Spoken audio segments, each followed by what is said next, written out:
I'm here with Mohamed Lattoui today. He and I are very close friends. We met each other in Indiana University, and he's a phenomenal athlete and even better person. And I just had the pleasure of knowing him. We met there, and we've been since lifelong friends.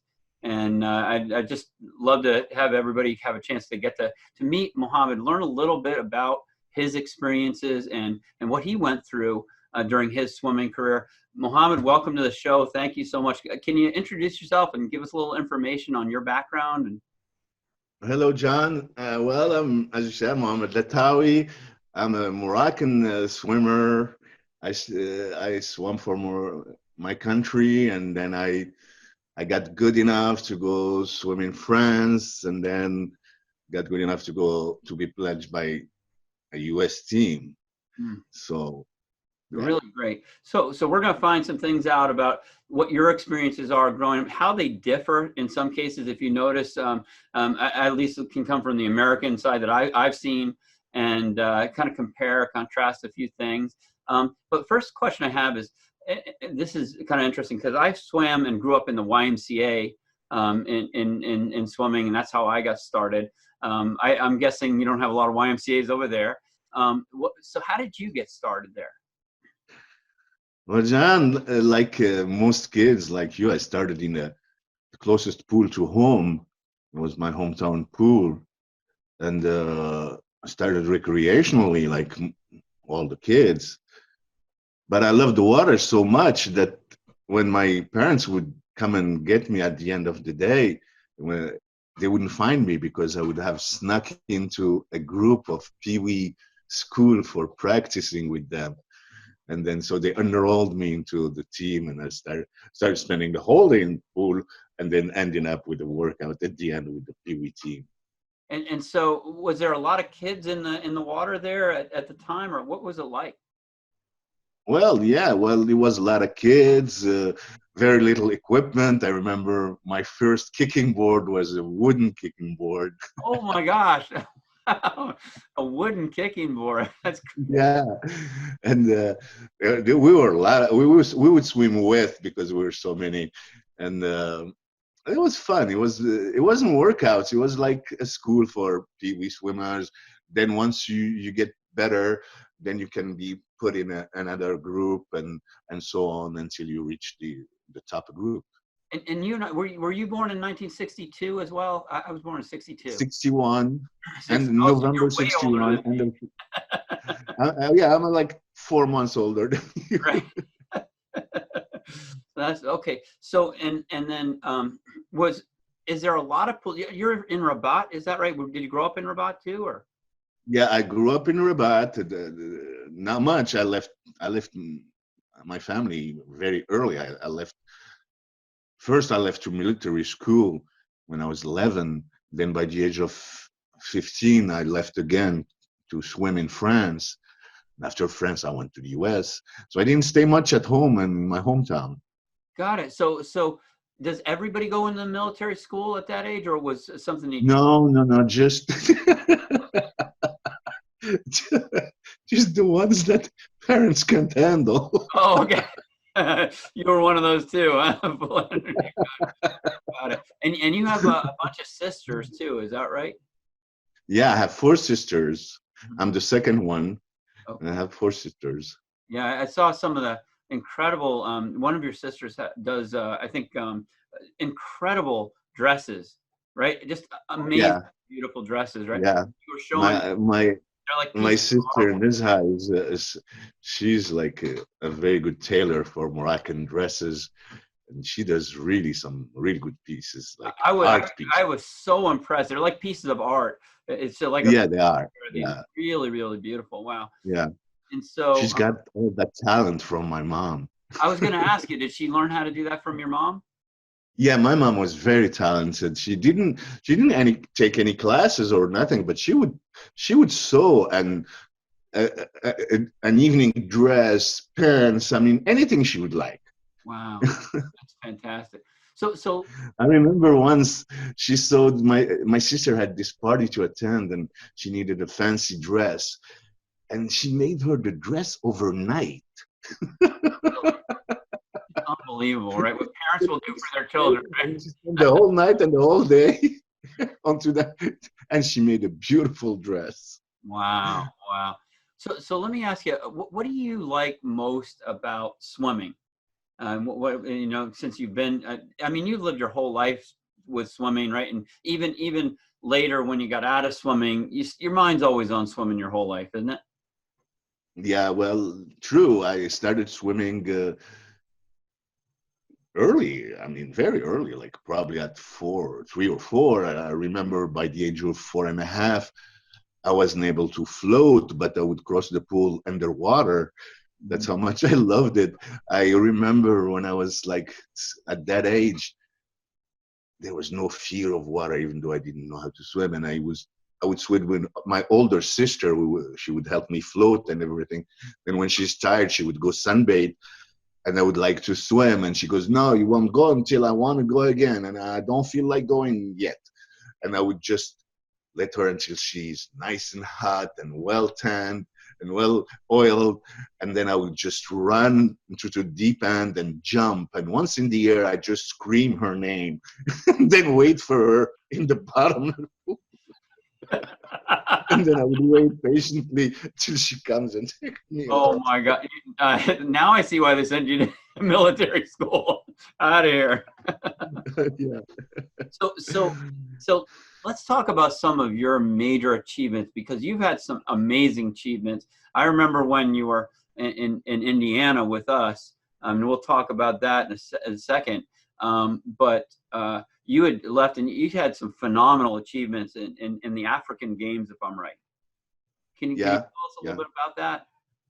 Yeah. Well, I was lucky enough to be already had spent a year and a few months with IU team and their dog councilman, and I got well prepared, and I never been so well prepared actually, and I never felt so strong, and I never been so serious about the I remember when you swimming. got in shape for that. You just, that was it.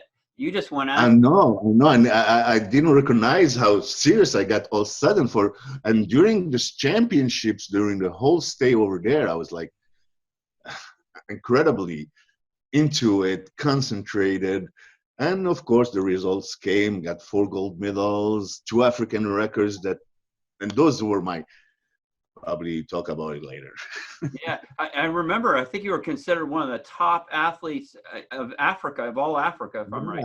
Yeah, I don't remember the year, I think in 81 or that same year, 80, the Equipe magazine, which is a very big sports newspaper in Europe, have have placed me best African record, best African athlete in all athletes. And you have to realize, folks, if you're listening to this, if you think about the great Kenyan runners, right, and they're absolutely Yeah, amazing. yeah. Well, at that time there was also Awita, our Moroccan Right, star, right. Out of and all, somehow they chose me over him because of that achievement at the right, African Championships, I guess. the incredible athletes there, and Mohammed was considered the #1 athlete of all there, which is just amazing. So I was tremendously impressed by that. Yep. And so yeah, so if you can just tell us a little bit about your journey to get up to where you were swimming at this level and things like that. So you said you started as a young kid, and then what happened that all of a sudden you got into the teams? I guess you were better than the other kids, and what happened from there? Well, I had this immense luck. I mean, I was just a normal average swimmer, nothing special with my team and my peers.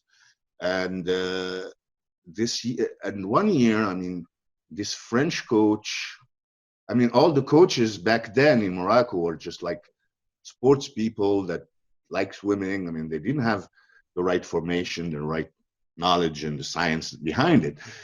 But I was lucky enough that this French coach came to teach in this new sport institute that we just opened here in Rabat, and he came to teach swimming. And he volunteered his work to work. When he saw me, he liked my style, he liked the swimmer, and he wanted to work with me, and he volunteered his time and coached me like he, the right way. I mean, Wow. amazingly, because he was there all the time, sometimes twice a day. Sometimes he couldn't come, he would give me practice, the special practices, so I can do it by myself. He made me, there were no heated pool back then.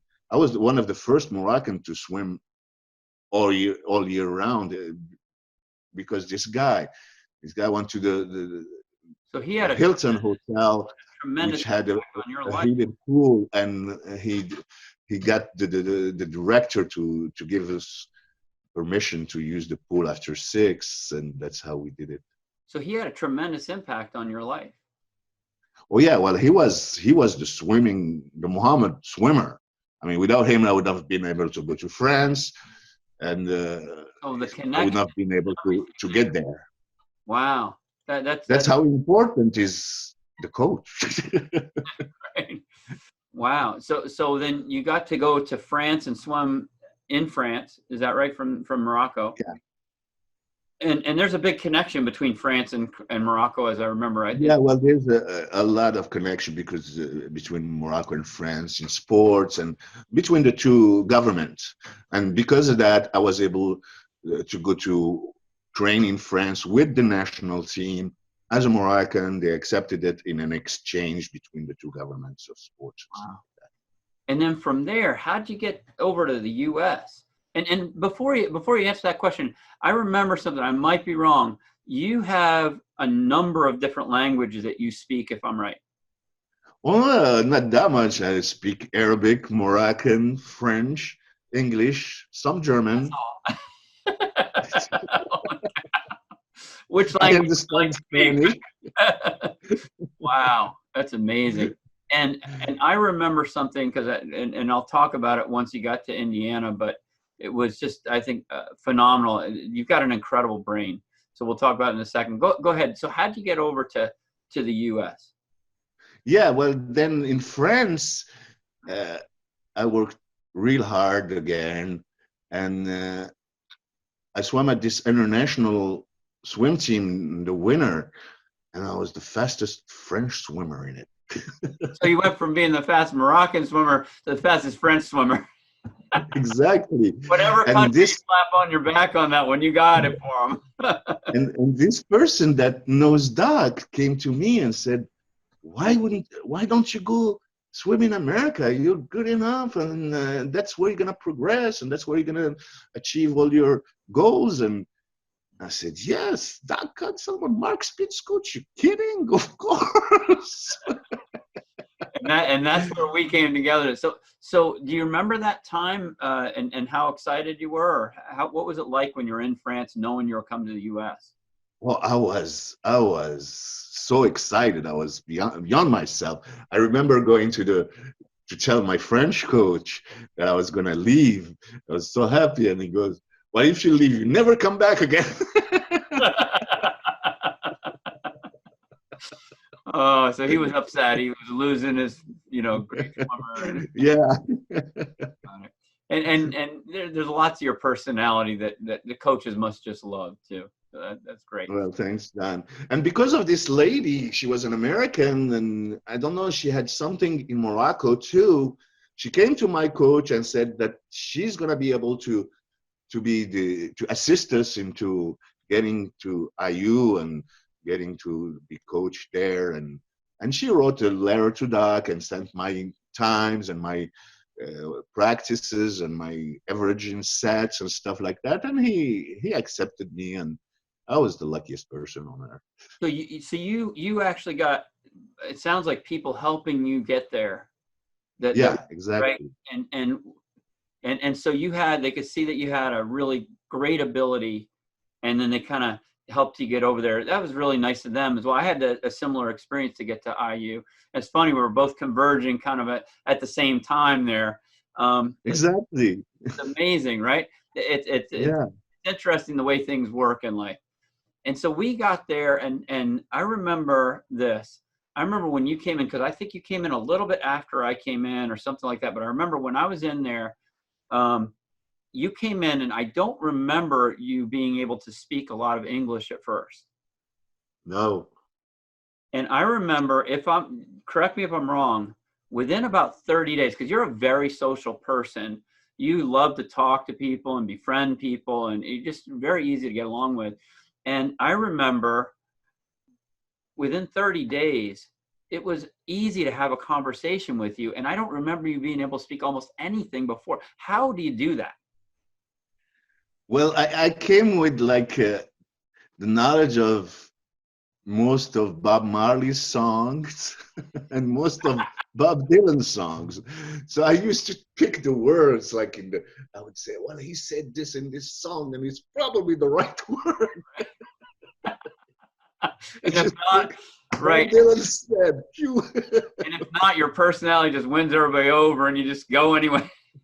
That's amazing, because you didn't, if I'm right, you didn't have anyone here. You just came on your own. There was nobody, there was no family you were coming to other than Councilman and this one, right? And you didn't know anybody here. You didn't have anybody to help you. And you just got up on your feet with no language skills. No. And the thing that you had was swimming, and you integrated into one of the top teams in the world, became a tremendously valuable asset there. And I can't imagine how proud, because I remember your dad came over to visit, and I unfortunately I wasn't there, so I didn't get to meet him, and I always wanted to, but I can't imagine how proud your dad must have been that you literally traveled the world, right? Which I'm guessing, I don't know if a lot of people from your area travel that as much as you do, but I mean, you've been to Hawaii, you've been to, right, all over the world with this swimming that you built yourself. I mean, there was no swimming in your family before, right? It was just you. Your family wasn't swimmers, anything like that, or? My sisters swam till the age of 12, and then, you know, the chlorine and the hair and the big shoulders, they didn't like that. My sister always claims that she was on the swim team before me, you know, and I think she was on there for a couple of days, and then I joined or something like that. But that was really interesting. Wow, fantastic. My background, my family, my dad, my mom, my sisters, everybody in the family is like from sports background. We've done many sports. I myself, before starting swimming, my dad was putting me in every sport, so he sees where I'm gonna be best. Done soccer, done basketball, done sailing. What else? Anyway, and it's swimming that got picked, because that's the sports I liked most. Actually, when I was sailing, I would always tip over the boat so I can get a swim at the end. And for that, they wouldn't make me pass to the next level of boats, because you have to be serious and not tip over when there is no reason to tip over. You know, I can see the amount of just thinking about people that come from, you know, another country to here by themselves, like you did, with no English skills. I can see why so many of them become successful, because they're so brave to start with. Otherwise, they would have, you know, stayed at home. You know, but that takes a lot of bravery to walk into a place. Brave. You can't ask for anything. You know, where's the bathroom? It's not, you know, you just maybe you learn a couple words before you get there. That's it. Amazing what you did. So let me just ask you this one here. What skills are important for being a successful swimmer in your mind, in what you've done? Just if you were summing up like 2 or 3 things that you're like, wow, that would be really important. Well, other than you know, the usual hard work and all rigorous and determination and everyday work, that's like the basics of it. You gotta be modest. You gotta have a team spirit. Modesty. I think modesty is the most important aspect of a successful athlete. Well, you certainly have that. Believing in your coach is the next best thing. I mean, a total belief in the coach is the next best thing. And this, as a coach, I had hard time finding kids with the same profile. Yes. Yes, it's not right there. They're few and far between the ones that are not only talented but also willing to work. Because you get a lot of talented swimmers. We say there's a dime a dozen, right? Because you get a lot of talented swimmers that aren't willing to really. They don't have the drive. They don't have the push for it. But to go to another country, not knowing the language, and make that trip, and to have that set mindset and that drive is really impressive. And But let also, me tell you something, John. I've done the same thing when I left to France, and it didn't the experience wasn't as positive as the American experience. I mean, the integration into the American team and into IU, into the program, and how great I was. Uh, People behaved with me, and how friendly were the swimmers. I mean, we all love I didn't believe it at first. I kept my distances. I was like, this is too much. No, yeah. no, this must not be real. We But really enjoyed about 3, 4, 5 months of this same treatment, I realized that it's for real, and it was great. I mean, it wasn't this way in France, but what was in France gave me the power to be right. really It's good. kind of like a jumping off place, and wow, There that's was a lot of, it was very hard in France. First, I was younger, and I needed my folks a little more than when I was in the States. And there was some racial issues. I mean, that was really hard for some, a Moroccan star to come and don't feel comfortable in an environment he not used to, never feel comfortable. He's always felt comfortable for being what he was, and and so and that was where did you feel that in the U.S. or you felt that in France or in both? France. In France, that's what I meant. Like the Uh, integration in the US was so good that it helped me really open up and do much better. oh yeah, because I was hoping. Well, I didn't see any of that, and I'm glad I didn't because I wouldn't have taken that too well. Because you and I go way back. Yeah, it was, but that negative side. I lived in France, kind of gave me a special powers to rise to beat everyone. Got it. Interesting. And yeah, I'm glad that you had a great experience with us because everybody there just that I know of just really enjoyed you. And Oh, you're and I felt like being not in a team. I felt like being with a bunch of friends and family. It yeah, was that's it the was way. actually it was unbelievable for someone that comes from the environment where I came from in Paris. And I thought in the Indiana specifically in the Indiana team it was very accommodating. Like me too, because I was from Maine, and again there's a lot of guys from Indiana, from Midwest, and I wasn't part of that because I was a military brat, so I moved all over my whole life. And going out there, I didn't have my family with me, right? And I think you and I almost became kind of like family pretty much at this point. Yeah, well, we were family. Come on, we were brothers. We actually lived together too, right? For years. We lived a lot together, but more than a couple of years. Yeah, and then we also we went and we roomed together when we were in I think Puerto Rico and when we were out in Hawaii. Hawaii, right? And just had a wonderful time. Yep. And Great work, and hardest work I ever done were in these two countries. yeah, right. That was quite something. Exactly. So what's something that you look back on your swimming career and you feel like you're most proud that you did? Well, I always been very proud of my African records, and especially it's their longevity. I mean, they lasted for like 9 years, and each year I was like happy it's not there yet, it's not done yet. So that was an achievement I'm very proud of.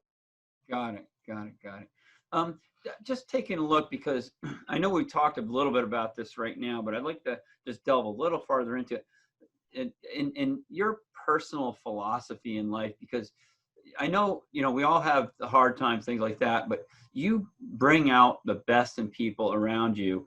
And I had another fella on a little while ago that I swam with in college in Pittsburgh, and you too really you tend to light up the room. You keep things happy all the time. How do you do that? I mean, it's not that you don't have problems, right? I know you've had many challenges, especially not too far back in the last few years. You lost your wife and things like that, and you know, all these incredible things, and you still are just bouncing along at all times, and you try to make everybody happy around you. How do you do that? Well, like you say, what's your philosophy? Well, my philosophy is treat others like you wanted to be treated. And I like to be treated so nicely and so well that I have to do it. I have to be like that. So maybe I'll get some back. and I'd like to also share my philosophy as a swimmer. I mean, to be successful, you need to work hard. I mean, working hard, doing workouts at 85 and even 90% intensity and effort every day, a couple times, twice a day, it's really hard. Very, very hard. But my philosophy is doing 110 and 120 is just as hard. It's not any harder. That's a great point. You know what? I totally agree. It doesn't matter if you're going 90% or 110. You're putting it out there. You hurt. Might as well get the benefit of the higher one. It's I'm gonna get hurt. Might as well. Right. Get something in repayment on it. Exactly. I want good times. I want good average in my set. Yeah. So what would you like to use your swimming in life to do? Well, actually, I've done it. I was going to say, you've kind of done a lot with it, right? Yeah, well, actually, I wanted to give back what I got. So I coached. I actually had my job and I coached. I volunteered my time to coach. I coached my hometown team and I gave back and taught people the right way, give them the right advice, help them become better swimmers. I can't imagine in the area you're in and you know in the amount that you know and what you can give back to the kids in that region. It must be phenomenal, you know, because you're coming in with all your background from what you learned in France from that coach. Then you went over and you swam for Councilman. Then you came back. You're the best athlete of all Africa, and they've got it right in their hometown with you. I just, that's amazing to me. And in addition, you're also doing it as a volunteer to give back to the community that was, and then because you were a very successful restaurant owner, you know, I saw your restaurant, really high-end, beautiful stuff. I remember you used to cook in the house, and it was, man, the whole house smelled like a, you know, it smelled like a restaurant in a good way. It was great. Yeah, I remember when you would get in and have all those smells, like, oh my God, Mohamed is cooking. Oh, I've got steak on a horse today. You had all kinds of stuff that I'd never heard of. You didn't like the smell of fresh French fries. You guys, French fries. You guys like those French fries in a pan in the oven, and I like my French fries from the potato to the oil. Right. Wow, you were. I used to stink out the house. I mean. Got it. So back to swimming for a second here. So what are some of the most challenging sets that you ever swam in practice that you can remember? And maybe like what was your emotional mindset? I will never forget those test sets of the 100 starting every 4 minutes. Right, those what lactate sets, or right? You got it, goal sets. Oh my God, those are a killer. I mean, I never suffered in my life as much, and we used to do that regularly, like once a month or twice a month, if I recall, and we would know the day. Right, and you almost like it was like a swim meet. I mean, you would stress. I mean, you stress until right because of that set. Normally like 1,000 yards or something like that, right, total, and you'd have these long rests in between. So you had this great expectation of having performance on every one of the 10 100s or whatever it was. Yeah, and we would race to the best average. I remember in Puerto Rico, I had the best average, 54.3. Wow, amazing. And I remember I actually was racing we did one, there was 2050s, which 50 was kind of what I Yeah, love to do, right? 2050s. that one hurts. And it was like on 2 minutes, right? And I was Yeah. doing breaststroke, and I remember there was a guy next to me that this guy, I never wanted him to beat me no matter what. I'm not going to mention his name, but I didn't want him to beat me no matter what. And I was exhausted. I felt like I was, like passing out. And then I look over at him, boom, I did go again. And Was his name initials SB? No. No, not the SB guy. Yeah, exactly. And so what was really good was he was there to annoy me in the way I looked at it, and I just wouldn't let him beat me no matter what. So out of the 20 of them, and then I had him on one side, and I had Billy Matthews, who later became a Navy SEAL, was phenomenal, and we were just beating each other up. And I ended up like doing one of the fastest sets of all time, because it was not so much Billy, because Billy was, he was just real, but this other guy who I didn't wanted to beat no matter what. And it kept me thinking, like, I'm going to get him. Okay, so tell me about who are your inspirational sources in the swimming world, and people that really, you looked up to and you said, I'm going to be like that. Was there anyone like that, or was it just you kind of your own Yes, hero? it was. There was this Tunisian guy. It's an African. Tunisia is right next to Morocco, and he held the African record in 400, and he realized that record when he won the gold medal in the 400 in the Mediterranean Games, where there are Italians, French, and all those good countries, Spain, and all that. And he, as a Tunisian, well, he didn't go to school. That I remember knowing. He just swam twice a day, and that's all he did. But anyway, he's got the African record, the Mediterranean gold medal. That was I wanted to get there, and You did. And it sounds like few even years exactly. But what's great about it is, like, I went to Tunisian national championships, and he wouldn't come to race the 100 because I was there. He wouldn't come to race the 200 because I was there. He wouldn't come to race the 400 because but he tried me on the 50. Okay. But he beat me. I was in the 50 swimmers.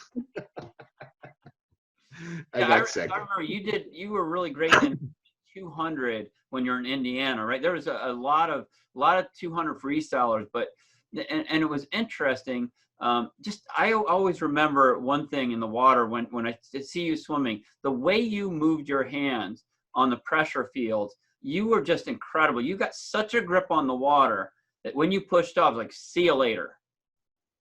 True. Right? True. Yeah, I still do, but now it hurts my shoulder. Yeah, let's see. Show us those hands there.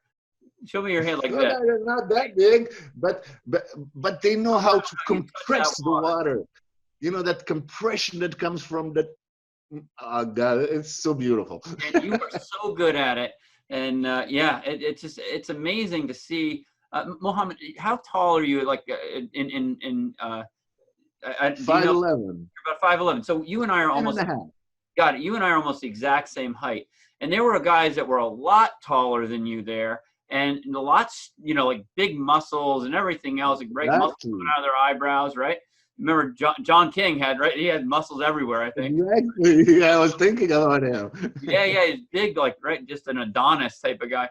And you were beating just anybody that came up. You were like, yeah, just amazing, fantastic. Yeah, that was an everyday challenge, and I would treat every workout like a swim race. It's like when I go to workout, I'm stressed. I know it's gonna be bad. It's gonna be hard. I'm gonna hurt. I'm gonna die. Every damn workout. And he'll talk to you like that in practice, just so you know, too. I don't think I'm gonna die, and then he just goes and swims another one that's better than that one.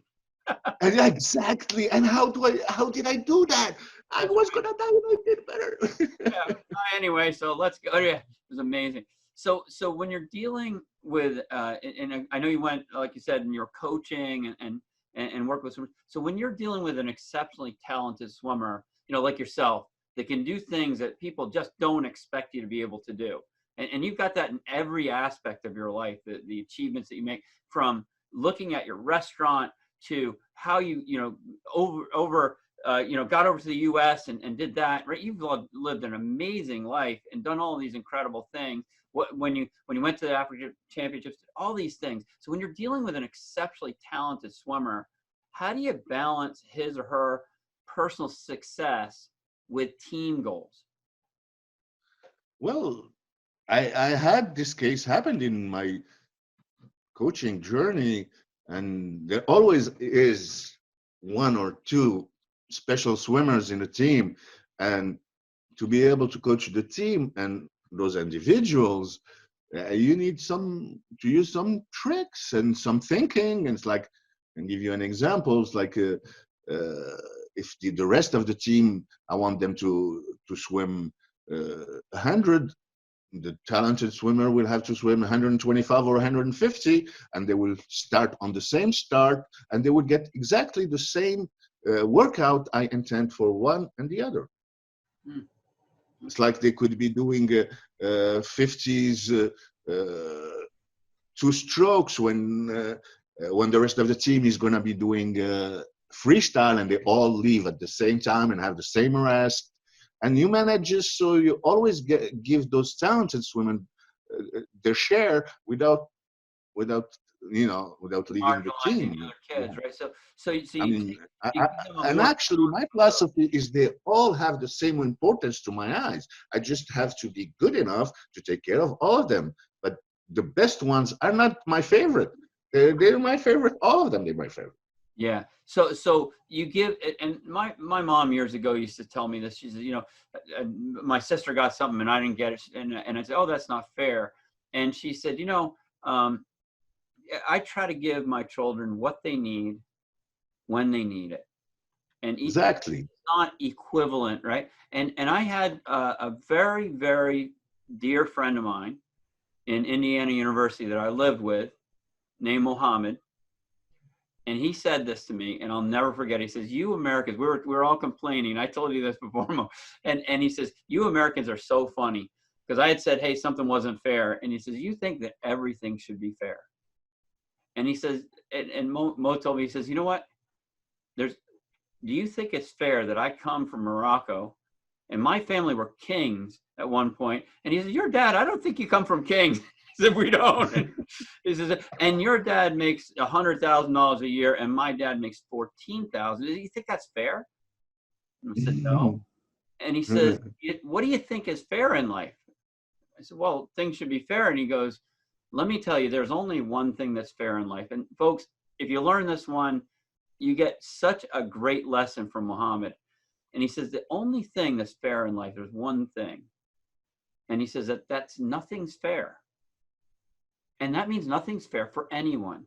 And he said, "John, when you learn this," and this is advice from, a guy that was second year 19 years old. Yeah, exactly. And he said, when you learn that there's nothing fair in life, that means that everything's fair, because nothing's fair for anybody. And he says, so learn to live life to win it.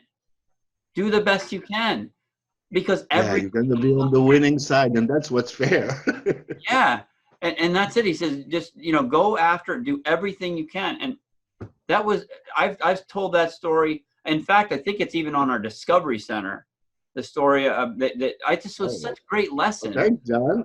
I've taught that to kids all over the world. I've taught that to kids, and it came from you. And I really appreciate that lesson. With 19 years old, you had that incredible insight. So, and there's a lot of other great lessons that I learned, and some wild lessons, as we know. but yeah, we definitely had a good time together. So sure did. And and let me ask you just one last question, because I could go on for all day, and I think both. Yeah, we could. Yes, we do sometimes, but so. But it's very agreeable anyway. Oh my God! So Mohamed and I sometimes will stay up till the middle of the night. I don't know what time he's on. He doesn't know what time, but we're going back and forth, just texting each other, just like we're talking. It's just a great time. And it's sometimes I think it's like 4 o'clock in the morning for you or something. Exactly. And if it was, we do just we never stopped. That's right. It just, you get in the room and it's like we never were apart at all. But so here's the question. What do you think America, why do you think America has been so successful? Excuse me, I'm going to say this again. Why do you think America has been so successful in swimming compared to other countries? And I just want to say something before you answer that, is I remember years ago, I wanted to find out, because California was at the time having such success with their swimmers. And I was working out in Ohio. So I decided I was going to go out to California and coach a team. And I wanted to find out why they were so successful. And I think I found out, I'm not sure, but I think there's a lot of pools that are outdoors in California. Every high school, you know, or not, lots of high schools have pools, things like this. So pools seem to be much more readily available than if you have to put a building over them and heat them. So they had them all year round. So a lot of the kids that normally would be playing like football or something like this actually were swimming.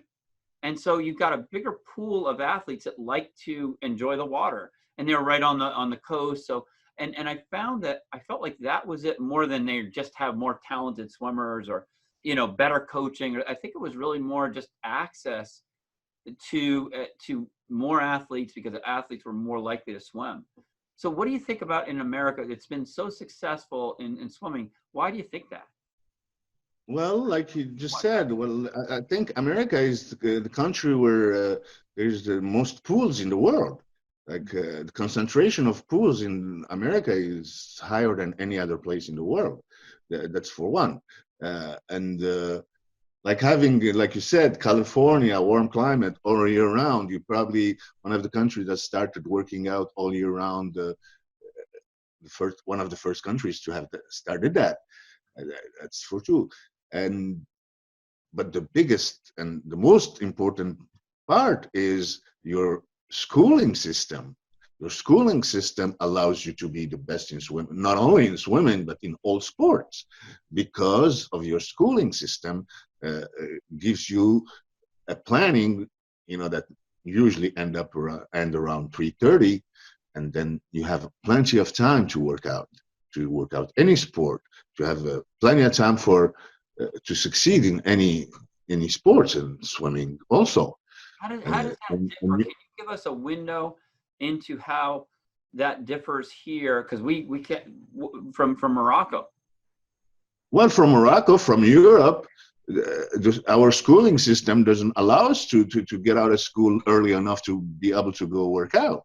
Like most schools finish at 5, maybe 6, and high schools 6 is often. So after that, you just have time to go home, do your homework, and have dinner. And that was the same when you were a kid? Yeah, that was the same. And well, in Europe now they have special high schools for special sports people, or they have like special sports high schools, but the system is not yet general. It's still for the few. So it's very selective as to who can access that. So we have so much access to so many athletes, and they all have opportunities, and you guys didn't. So in Rabat, how many people are where you live in it's 2.5 million people. Okay, and I don't know if you know this, but how many pools are around the area that you know of? Well, when I was a kid, it was like 2, and now they're like 20. Okay, so that's not much. Major difference than before, but they're not all dedicated to sports, swimming as a sport. Now, on those 20, you will find 6 dedicated to some swimming. So it was really amazing that you got that opportunity, that kind of met you, and you met the opportunity ready to go, and be able to compete and actually, first of all, practice, compete. Your parents were interested enough, right? All these things came together, and it's really it sounds like it had a tremendous impact on your life. Oh, sure did, John. Without all, I mean, all those factors are important. Once when you add one to the other, it gives you the right picture and the right, I mean, you're in the right environment, and you can only do well. Wow, amazing. Mohamed, I want to thank you so much for sharing your time with us. Always a pleasure, as you know. I'll speak with you Yeah. a little bit later, and I just want to thank you so much. This is really helpful, I think, for everybody to see that last part. I think is going to be so valuable for people to understand like what we have as an opportunity here, and for others that want to go and get that type of training and all that you went through to get here. My hat's absolutely off to you. It's great. Thank you, John. Thank you. And same here. It was a pleasure And I'm talking hoping to you and doing this interview. And hopefully it's gonna be helpful on people. Oh, I'm sure. I think we're going to be doing some more international athletes and international coaches, and at some point, possibly bringing some groups together. And we'd love to see like a comparison and contrast of how the different countries handled their athletics and things. That'd be great if you wouldn't mind joining us again sometime. Thank you, John. And great. Thanks, Mo. okay, John. Okay. See you later. Probably talk to you later. Okay, sounds great. Thanks again. Bye-bye. Bye.